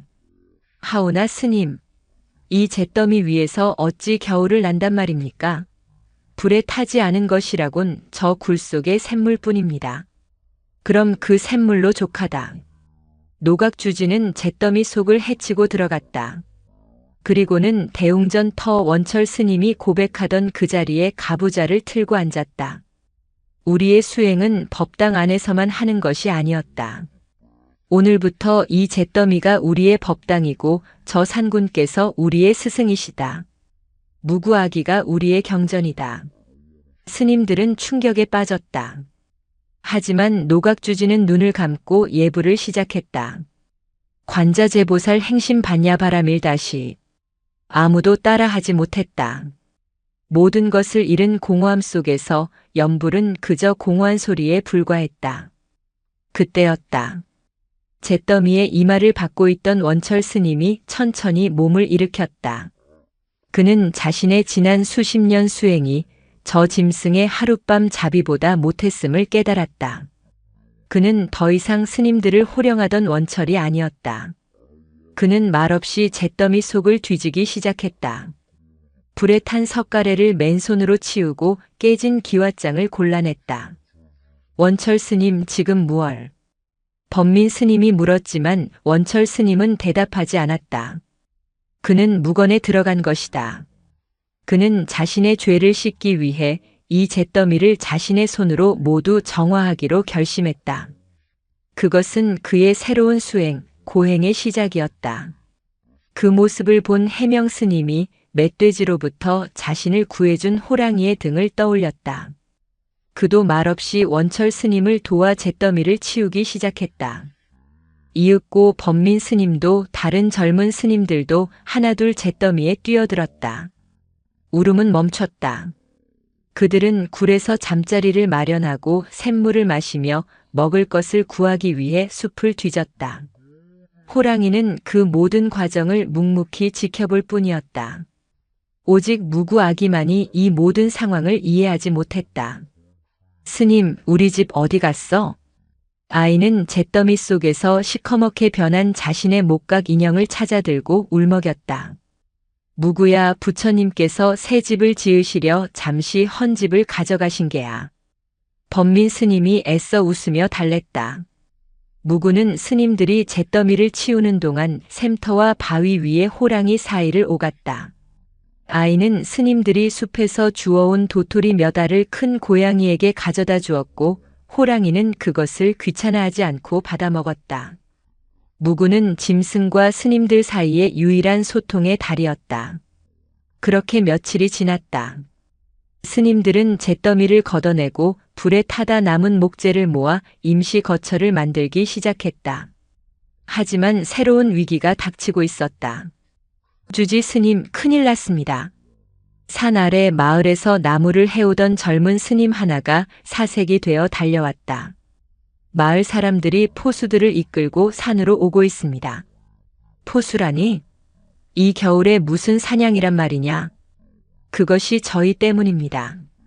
사찰에 불이 난 것을 보고 마을 사람들이 산신이 노했다고 여겼습니다. 그런데 스님의 목소리가 떨렸다. 불을 피해 도망쳤던 늑대들이 굶주림을 못 이겨 마을의 가축을 물어 죽이기 시작했습니다. 마을 사람들은 이 모든 재앙이 스님은 감히 말을 잇지 못하고 바위 위에 호랑이를 흘깃거렸다. 이 모든 재앙이 저 산군 때문이라고 저 요물이 불을 지르고 늑대 떼를 부렸다고 그렇게 믿고 있었습니다. 오늘 당장 저 호랑이를 잡겠다고 포수들을 불렀습니다. 스님들의 얼굴이 하얗게 질렸다. 이 무슨 망발인가. 은혜를 원수로 갚으려 하다니. 해명 스님이 분노했다. 멧돼지에게 죽을 뻔했던 그는 호랑이를 구해야 한다는 마음이 누구보다 간절했다. 안 됩니다. 스님들, 우리가 막아야 합니다. 저 산군께서 우리를 구하셨다고 알려야 합니다. 누가 믿겠소? 원철 스님 곁에서 묵묵히 재를 치우던 한 노스님이 탄식했다. 불타버린 절터, 굶주린 늑대떼, 그리고 그 한가운데 버티고 선 거대한 호랑이. 마을 사람들 눈에는 저것이 재앙의 근원으로 보일 수밖에 없어. 우리가 짐승이 우리를 구했다고 한들 미친 중들의 잠꼬대로밖에 더 듣겠소? 절망적인 상황이었다. 스님들은 자신들의 목숨을 구해준 은인이 이제 자신들 때문에 죽을 위기에 처했음을 깨달았다. 저 멀리 산 아래에서부터 포수들의 고함 소리와 사냥개 짖는 소리가 희미하게 들려오기 시작했다. 바위 위에 앉아있던 호랑이 산군이 천천히 일어섰다. 그 상처 입은 몸으로 자신을 잡으러 오는 인간들의 소리를 향해 고개를 돌렸다. 그 눈에는 분노가 아닌 깊은 체념이 서려 있는 듯 했다. 무구야. 노각주지가 무구를 불렀다. 너는 저 굴 속에 범민 스님과 숨어 있거라. 절대 나와서는 아니 된다. 그리고 노각주지는 잿더미를 치우던 모든 스님을 불러 모았다. 모두 들으라. 우리는 지금부터 속세의 인과의 빚을 갚는다. 저 산군께서 우리의 목숨을 구하셨으니 이제 우리가 저분의 목숨을 구할 차례다. 하오나 주지 스님, 저들은 총을 들었습니다. 우리가 어찌 막는단 말입니까? 몸으로 막는다. 노각주지는 지팡이를 짚고 포수들이 올라오는 산길 어귀로 천천히 걸어갔다. 우리가 지켜야 할 것은 저 산군의 목숨이 아니다. 저들에게 살생의 업을 짓게 하지 않으려는 우리의 마지막 잡이다. 해명 스님이 그 뒤를 따랐다. 범민 스님도 무구를 굴 속에 숨기고 달려나왔다. 그리고 무건 수행 중이던 원철 스님도 제투성이 손으로 합장한 채 노각주지의 뒤를 따랐다. 스님들은 자신들의 목숨을 구해준 그 숲의 입구 잿더미가 시작되는 그 경계선에 일렬로 늘어섰다. 그들은 이제 인간의 총구와 짐승의 자비 사이를 가로막는 살아있는 방패가 되기로 결심했다. 비키시오. 스님들, 당장 비키지 못할까? 성난 마을 사람들과 포수들이 잿더미가 된 고운사 터 입구에 들이닥쳤다. 그들은 사찰의 참혹한 광경에 잠시 주춤했지만 이내 분노를 터뜨렸다. 이게 다 저 요물 호랑이 때문이요. 산신께서 노하셔서 저를 태우고 이제 늑대까지 풀어 우리 가축을 물어가게 하지 않소. 내 저놈의 가죽을 벗겨 마을 입구에 걸어놓고 말 것이야. 비키시오. 포수 대장은 붉게 충혈된 눈으로 스님들 너머 숲의 경계, 바위 위에 선 호랑이를 노려보며 화승총을 고쳐주었다. 수십 명의 스님들은 무장한 포수들 앞에 가사 한 장 걸친 맨몸으로 버티고 섰다. 여러분의 심정은 이해하오. 허나 노각주지가 지팡이의 의지에 앞으로 나섰다. 이 저를 태운 것은 산군이 아니오. 늑대 떼를 푼 것도 산군이 아니오. 모든 것은 이 늙은 중이 수행자들을 제대로 이끌지 못한 탓이며 그런 한가한 설법 들을 시간 없소. 노스님, 목숨이 아까우면 비키시란 말이오. 저놈이 바로 재앙의 근원이오. 포수가 총구를 스님들 쪽으로 겨누며 위협했다. 아닙니다. 그때 해명 스님이 앞으로 뛰쳐나왔다. 그는 멧돼지에게 죽을 뻔했던 그날처럼 온몸을 떨고 있었지만 눈빛만은 확고했다. 저분은 재앙의 근원이 아닙니다. 저분은 해명은 산군이나 은인이라는 말이 속인들에게 통할 리 없음을 알았다. 저 호랑이가 멧돼지로부터 제 목숨을 구했습니다. 그리고 이 절에 불이 났을 때 저 호랑이가 아니었다면 저희는 모두 저 잿더미 속에서 타 죽었을 것입니다. 뭐라고? 중이 미쳤나? 짐승이 사람을 구했다는 말을 지금 믿으라고. 마을 사람들은 스님들이 불길에 정신이 나갔다고 수군거렸다. 사실입니다. 저 호랑이는 늑대 떼를 물리치고 불길을 피해 저희가 숨을 수 있는 샘이 솟는 굴을 알려주었습니다. 저분은 우리 모두의 생명의 은인입니다. 스님들이 일제히 합창하듯 외쳤다. 그렇소. 상군께서는 우리를 구하셨소. 거짓말. 짐승과 한패가 되어 마을을 위험에 빠뜨리려는 게로구나. 쏴라. 저 중들을 밀치고 호랑이를 쏴라. 포수 대장이 격분하여 소리쳤다. 사냥개들이 사납게 지저대며 스님들에게 달려들려 했다. 일촉즉발의 순간이었다. 그때였다. 그만. 그 모든 소란을 잠재우는 낮고 갈라진 목소리가 울려 퍼졌다. 모두의 시선이 한 곳으로 향했다. 제투성이 승복을 걸친 원철 스님이었다. 며칠간의 묵언으로 그의 목소리는 쇳소리가 났지만 그 음성에는 기이한 힘이 실려 있었다. 원철 스님은 포수들 앞으로 노각주지보다 더 앞으로 천천히 걸어 나왔다. 모든 것은 나의 죄여. 포수들과 마을 사람들 그리고 스님들까지 모두가 숨을 죽였다. 해명 스님의 말은 모두 사실이요. 저 호랑이는 우리 모두를 구했소. 원철 스님은 포수 대장과 눈을 맞췄다. 이 절에 불이 난 것은 산신이 노해서도 저 호랑이 때문도 아니오. 바로 나 이 어리석은 중놈의 업화가 불길을 부른 것이오. 원철 스님. 노각주지가 놀라 그를 불렀지만 원철 스님은 멈추지 않았다. 그는 자신의 가장 치욕적인 과오를 속인들 앞에서 드러내기로 결심했다. 나는 저분을 요물이라 부르며 삿된 기운이라 분별하였소.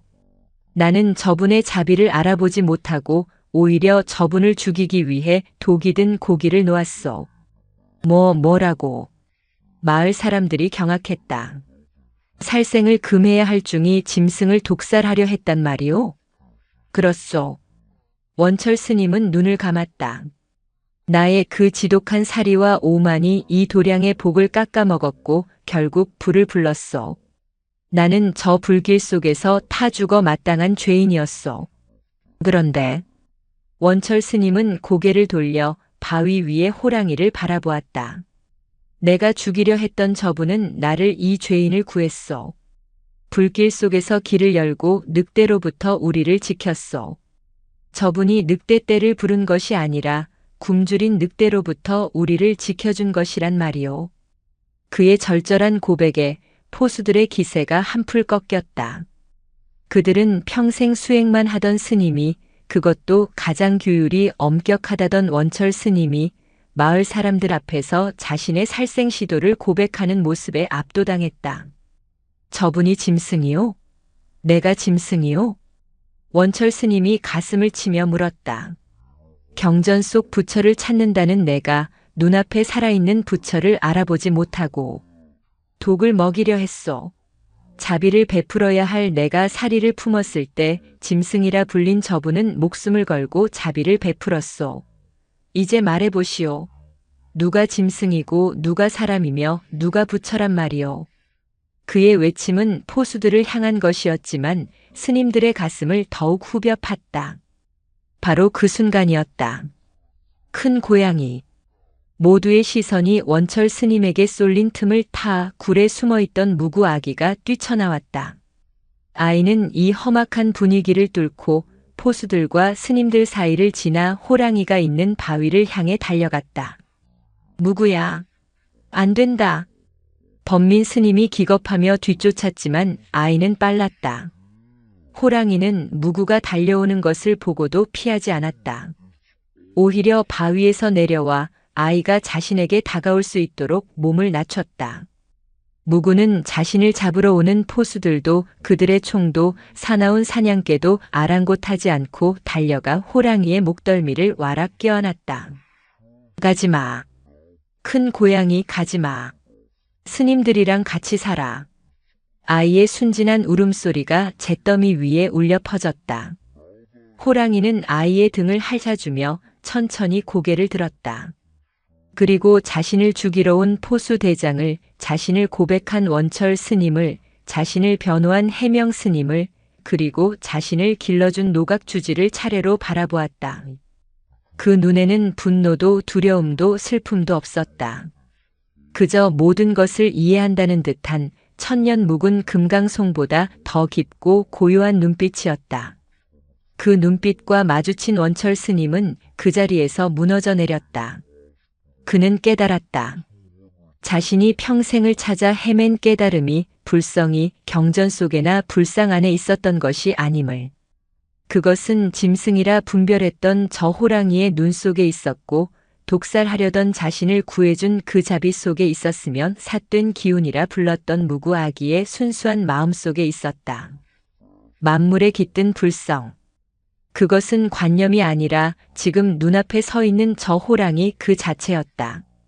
원철 스님은 더 이상 망설이지 않았다. 그는 잿더미 위에 자신을 죽이러 온 포수들이 보는 앞에 자신을 구해준 저 짐승을 향해 자신의 스승에게도 대웅전의 부처님에게도 하지 않았던 가장 경건한 예, 오체투지로 절을 올렸다. 이마를 차가운 잿더미에 박고 자신의 모든 아집과 분별심을 내려놓았다. 포수들은 입을 다물지 못했다. 그때 원철 스님의 옆으로 해명 스님이 와서 무릎을 꿇었다. 그도 호랑이를 향해 오체투지를 올렸다. 이윽고 범민 스님이, 그리고 노각주지가, 그리고 고은사의 모든 스님이 잿더미 위에 엎드렸다. 그들은 짐승에게 절을 한 것이 아니었다. 그들은 자신들의 어리석음을 일깨워준 가장 위대한 스승에게, 자신들보다 더 깊은 자비를 실천한 살아있는 불성에겐 참회와 감사의 예를 올린 것이다.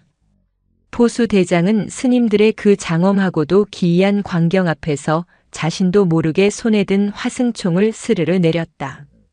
사냥개들도 짖기를 멈췄다. 그들은 중을 쏠 수는 있어도 부처를 숭배하는 저 경건한 의식을 쏠 수는 없었다. 호랑이는 자신에게 절을 하는 스님들과 총을 내린 포수들을 마지막으로 한번 둘러보았다. 그리고 자신을 안고 있는 무구 아기의 머리를 한번 더 핥아준 뒤 아이를 부드럽게 밀어냈다. 산구는 그렇게 상처 입은 몸을 이끌고 왔던 것처럼 소리 없이 겨울 금강송 숲의 더 깊은 곳으로 천천히 사라졌다. 스님들은 호랑이가 사라진 빈 숲을 향해 머리를 든 채 합장했다. 잿더미 위에는 눈물과 참회, 그리고 새로운 깨달음만이 남았다. 차가운 겨울 잿더미 위에 정막이 내렸다. 포수 대장은 스님들의 장엄한 오체투지를 그리고 자신을 껴안은 아이를 부드럽게 밀어내고 숲으로 사라지던 산군의 마지막 눈빛을 멍하니 바라보고 있었다. 그것은 짐승의 눈이 아니었다. 모든 것을 용서하고 모든 것을 감내한 수행자의 눈빛이었다. 쿵! 포수 대장의 손에서 힘이 풀리며 무겁던 화승총이 잿더미 위로 떨어졌다. 탕 하는 쇳소리가 스님들의 침묵을 갈랐다. 그는 자신도 모르게 한 걸음 뒤로 물러섰다. 네, 대장. 우리가 큰 죄를 지을 뻔했다. 포수 대장이 떨리는 목소리로 중얼거렸다. 저것은 요물이 아니다. 중들의 말대로 저것은 이 산의 주인이다. 우리가 재앙이라 불렀던 것이 사실은 이 산의 자비였다. 그는 함께 온 마을 사람들을 돌아보았다. 그들의 얼굴에도 분노 대신 이해할 수 없는 경외감과 두려움, 그리고 깊은 부끄러움이 서려 있었다. 마을의 연장자인 이장이 앞으로 나섰다. 그는 잿더미 위에 엎드린 원철 스님과 노각주지 앞에 덥석 무릎을 꿇었다. 스님들, 저희가 무지했습니다. 눈앞의 재앙에 눈이 멀어 더 큰 은혜를 보지 못했습니다. 부디 저희의 무지를 용서하십시오. 일어나시오, 거사님. 노각주지가 몸을 일으켜 이장을 부축했다. 용서를 구할 이는 우리 수행자들입니다. 저희의 아집과 분별심이 도량을 태우고 그 불길이 산 아래까지 번져 여러분을 해롭게 한 것입니다. 모든 인과는 저희에게 있습니다. 원철 스님은 고개를 들지 못했다. 그는 자신의 죄가 짐승의 용서로 끝난 것이 아니라 이제 마을 사람들의 피해로 이어졌음을 깨닫고 잿더미에 이마를 박은 채 흐느꼈다. 포수 대장은 자신이 들고 온 밧줄로 사냥개들의 입을 단단히 묶었다. 노스님, 늑대 떼는 어찌해야 합니까? 저희 가축이. 상군께서 길을 여셨으니 곧 질서가 잡힐 것입니다. 굶주림이 그들을 사납게 했을 뿐 산의 주인이 돌아왔으니 그들도 곧 숲의 이치를 따를 것입니다. 다만 노각주지는 불타버린 절터를 둘러보았다. 저희가 이 빚을 어찌 갚아야 할지. 이장은 스님들의 남루한 모습과 굴 속에서 추위에 떨고 있을 아이무구를 생각했다. 그는 결심했다. 스님, 저희가 돕겠습니다. 저희가 잃은 것은 가축 몇 마리지만 스님들은 모든 것을 잃으셨습니다. 아니, 저희는 방금 더 큰 것을 얻었습니다. 스님들의 저 참회와 자비를 보았습니다. 이 추운 겨울 부처님을 모시는 분들을 이 잿더미에 둘 수는 없습니다. 마을로 내려가시지요. 노각주지는 고개를 저었다. 마음만 감사히 받겠습니다. 허나 저희는 떠나지 않습니다. 이곳이 저희의 법당입니다. 이장은 스님들의 굳은 결의를 보았다. 그렇다면 저희가 쌀과 연장을 가져오겠습니다. 이 산의 주인이 스님들을 구했으니 이제 이 산의 백성인 저희가 스님들을 공양하는 것이 마땅한 도리입니다. 그날 포수들은 짐승을 잡지 못했지만 그보다 더 무거운 깨달음을 가지고 산을 내려갔다. 겨울은 혹독했다. 스님들은 굴 속에서 기거하며 마을 사람들이 가져다준 최소한의 양식으로 연명했다. 그리고 그들은 다시 절을 짓기 시작했다. 그 중심에는 원철 스님이 있었다. 그는 묵언을 서원했다. 그는 더 이상 스님들을 다그치거나 규율을 말하지 않았다. 그는 동이 트기 전 가장 먼저 일어나 샘에서 물을 길었고 가장 늦게까지 잠들지 않고 잿더미 속에서 쓸만한 목재를 골라냈다. 쇠붙이처럼 차가운 불탄 나무를 맨손으로 들어 옮겼고 그의 손은 터지고 갈라져 피가 났지만 그는 단 한 번도 신음소리를 내지 않았다. 그의 얼굴에서 분별심이라는 불길이 사라지자 그 자리에는 깊은 평화와 참회만이 남았다. 스님들은 더 이상 그를 두려워하지 않았다. 그들은 말없이 원철 스님의 행동을 따랐다. 해명 스님은 굴 속에서 목탁을 깎았다. 그는 멧돼지의 송곳니와 호랑이의 눈빛을 떠올리며 모든 생명을 위한 기도를 목탁에 담았다. 법민 스님은 무구를 돌보며 경전을 가르쳤다. 하지만 이제는 법민 스님이 무구에게 배우는 것이 더 많았다. 무구는 잿더미 속에서 피어나는 작은 들꽃을 보며 웃었고 샘터에 물을 마시러 오는 다람쥐와 친구가 되었다. 아이에게는 불탄 절터와 살아있는 숲 사이에 아무런 경계가 없었다. 무구는 종종 숲의 경계, 호랑이가 사라진 그 바위를 향해 달려갔다. 큰 고양이, 밥 먹었어? 무구는 오늘 감자 먹었어. 대답은 없었다. 하지만 무구는 실망하지 않고 자신이 아끼는 조약돌 하나를 바위 위에 올려놓고 돌아오곤 했다. 산구는 다시는 모습을 드러내지 않았다. 하지만 스님들은 알았다. 그가 떠난 것이 아님을. 사찰이 재건되는 동안 마을을 습격하던 늑대떼가 거짓말처럼 사라졌다. 숲은 다시 질서를 되찾았고 스님들은 땔감을 하러 깊은 숲에 들어가도 두려움을 느끼지 않았다. 산군이 보이지 않는 눈으로 이 도량을 그리고 산 아래 마을까지 지켜보고 있음을 모두가 느꼈다. 몇 번의 겨울이 지나고 봄이 다시 찾아왔다. 잿더미 위에는 기적이 일어났다. 고은산은 예전의 웅장한 모습은 아니었지만 더 단단하고 겸손한 모습으로 다시 태어났다. 마을 사람들의 보시와 스님들의 피땀으로 작은 법당과 요사체가 새로 지어졌다. 스님들은 일부러 불에 타고 남은 검은 기둥을 깎아내지 않고 그대로 사용했다. 그 흐름은 그들의 과오를 기억하는 가장 준엄한 경전이었다. 새로 지어진 대웅전, 그 중앙에는 거대한 황금 불상 대신 호랑이가 잿더미 속에서 물어다 준 새카맣게 그을린 아기 부처님 상이 모셔졌다. 사람들은 그 작은 불상을 잿더미 부처님이라 불렀다. 고은산은 이제 황금 불상이 아니라 짐승이 구해낸 상처 입은 부처를 모시는 절이 되었다. 그리고 대웅전 옆 호랑이가 스님들을 지켜보던 그 바위 위에는 스님들과 마을 사람들이 함께 쌓아 올린 작은 돌탑이 생겼다. 그들은 그곳을 산군당이라 불렀다. 스님들은 예불을 마치면 대웅전의 부처님께 절을 올리고 반드시 산군당을 향해서도 합장을 올렸다. 그것은 짐승에 대한 숭배가 아니라 모든 생명에 깃든 불성에 대한 존경의 표시였다. 세월이 흘러 노각주지는 더욱 늙었고 원철 스님의 묵어는 깊어져 그는 이제 눈빛만으로도 스님들에게 큰 가르침을 주었다. 무구 아기는 이제 훌쩍 자라 맑은 눈빛을 가진 무구 스님이라 불리는 소년이 되었다.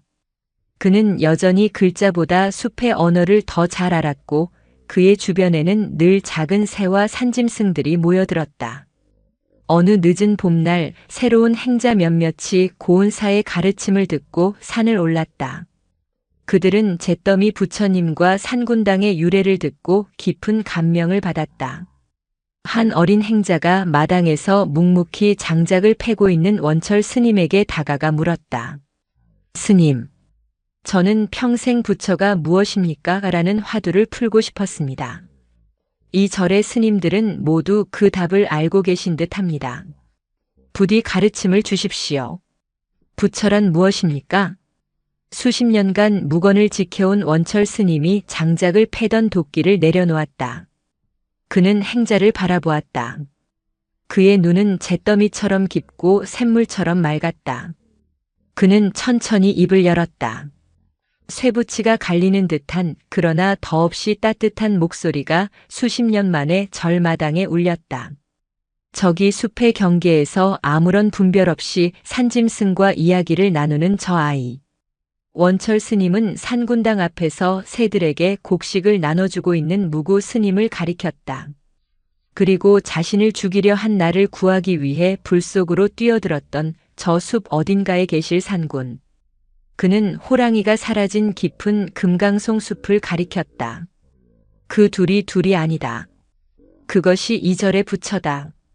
행자는 그 말의 깊은 뜻을 다 헤아리지 못했지만 가슴이 뜨거워지는 것을 느꼈다. 그때였다. 마치 원철 스님의 대답을 알아듣기라도 한 것처럼 산군당에 있던 무구 스님이 고개를 번쩍 들었다. 소년이 된 무구는 원철 스님과 행자를 바라보며 환하게 웃었다. 그리고는 아무도 없는 깊은 숲을 향해 손을 힘차게 흔들었다. 큰 고양이, 잘 지냈어? 스님들과 행자들의 시선이 모두 숲으로 향했다.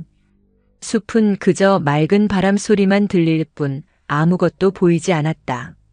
하지만 바로 그 순간 모두의 귓가에, 아니 가슴속에 크하앙! 저 멀리 운무산 가장 깊은 골짜기에서부터 온 산천을 뒤흔드는 장엄하고도 자비로운 울음소리가 메아리쳐 돌아왔다. 그것은 위협이나 분노가 아니었다.